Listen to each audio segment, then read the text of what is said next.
একটা fascist regime তৈরি করেছিলেন এবং সেটার পরে আপনি দেখেছেন উনি কি খুন গুম উনার অর্ডারে হয়েছে। বাংলাদেশের 3,500 লোকের মতো গুম হয়েছে। এই জুলাই আগস্টে প্রায় 2,000 মতো ছেলে মেয়েকে মারা হয়েছে, যাদের কারো কারো বয়স 4, 12, 16 এরকম। এবং আপনি দেখেছেন তার আমলে কি করাপশনটা হয়েছে।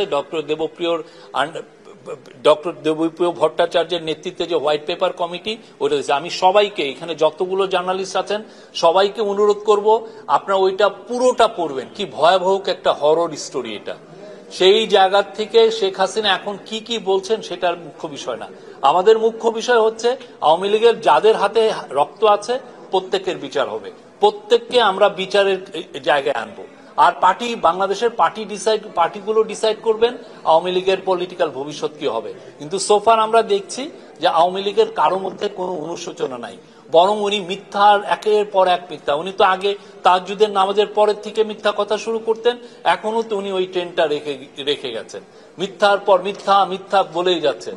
সত্যিকার অর্থে বাংলাদেশের মানুষ হাসিনা এবং হাসিনার সাথে যারা এই খুন গুমে জড়িত এবং একটা চোরতন্ত্র কায়েমে জড়িত সবার আগে বিচার করবে।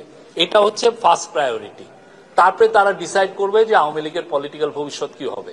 আমাদের তরফ থেকে এই গভর্নমেন্টের কোনো প্ল্যান নাই আওয়ামী লীগকে ব্যান করার। নির্বাচনের প্রস্তুতি নিয়ে তো ইলেকশন কমিশন কাজ করছে। এটা ইলেকশন কমিশন আপনারা দেখেছেন যে তারা কিছু টাইম লাইন দিয়েছে যে ভোটার লিস্টটা কবে করবে। এটা না অনেকটা প্রিপারেশনের বিষয়। আর একটা হচ্ছে যে প্রিপারেশন গুলোও কেমন হবে সেটা অনেকটা ডিপেন্ড করতেছে হচ্ছে রিফর্মগুলোর উপরে। কনস্টিটিউশনাল রিফর্মের কথা আসছে, পুলিশের রিফর্মের কথা আসছে, আপনার জুডিশিয়ারি রিফর্মের কথা আসছে, সিভিল ব্যুরোক্রেসি রিফর্মের কথা আসছে, ইলেকশন কমিশন রিফর্মের কথা আসছে। এই রিফর্মগুলোর অনেকগুলোই আছে যে আপনার মাঠ পর্যায়ে ইলেকশনটাকে ইম্প্যাক্ট করবে। আমি ইলেকশনটা কেমনে করব সেটা, ফলে আপনি অনেকে ভাবছেন যে ইলেকশনটা খুব দ্রুত করা সম্ভব, কিন্তু আমরা যদি আগে সবাই মিলে না ডিসাইড করি পলিটিক্যাল পার্টিগুলো যে কি পরিমাণ রিফর্ম করবে, সেটার আগে তো সত্যিকার অর্থে কবে ইলেকশন হবে এটা ডিসাইড করাই টাফ। না এক একটা রিফর্মের উপর দেখা যাচ্ছে টাইম লাইনটা। আপনি বলছেন যে না, যদি কেউ বলে ফেলে যে ইয়েতে যে না প্রেসিডেন্সিয়াল ইলেকশনটা আগে হবে বা স্থানীয় ইলেকশনটা আসবে, সেগুলোর ক্ষেত্রে তো একটা ডিফারেন্ট টাইপের প্রস্তুতি দরকার হয়। তো ওই পুরো প্রস্তুতিকে সামনে রেখেই চিফ অ্যাডভাইজার 2টা টাইম লাইন দিয়েছিলেন। একটা হচ্ছে যে যদি কম রিফর্ম হয় সেক্ষেত্রে ডিসেম্বরের মধ্যে ইলেকশন হবে, আর যদি কম রিফর্ম পলিটিক্যাল পার্টিগুলো মনে করেন যে না ইন্টারিম গভর্নমেন্টকে দিয়ে আমরা আরো বেশ কিছু রিফর্ম করিয়ে নিব, সেক্ষেত্রে জুন 2026 এর কথা উনি বলেছেন।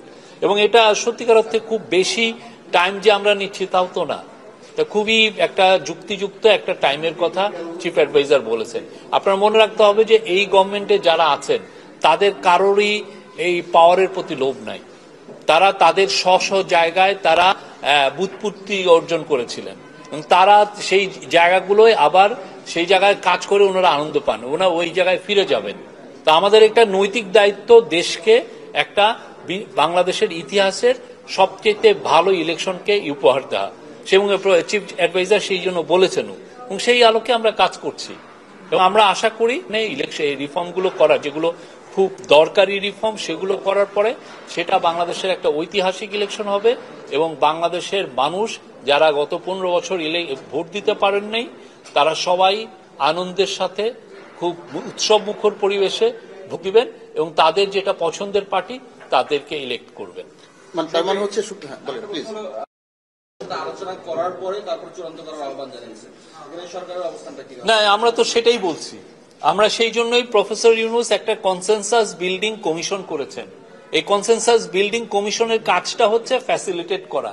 এই যে রিফর্মের যে রিপোর্টগুলো এসছে সেই রিপোর্টগুলো নিয়ে কার সাথে বসবে? পলিটিক্যাল পার্টিগুলোর সাথেই তো ডিসকাশনটা হবে, এর বাইরের তো কারোর সাথে ডিসকাশন হওয়ার সম্ভাবনা কম। অবশ্যই কিছু কিছু স্টেক হোল্ডার আছেন তাদের সাথে হবে, কিন্তু মূল আলোচনাটা হবে পলিটিক্যাল পার্টি এবং তাদের কনসেনসাসের উপরেই রিফর্মগুলো নির্ধারণ করছে। তারা যে ঐক্যমতে আসবেন যে না আমরা এই রিফর্মগুলো করব, প্রফেসর ইউনূস সেই রিফর্মের জন্যই তো কাজ করছেন।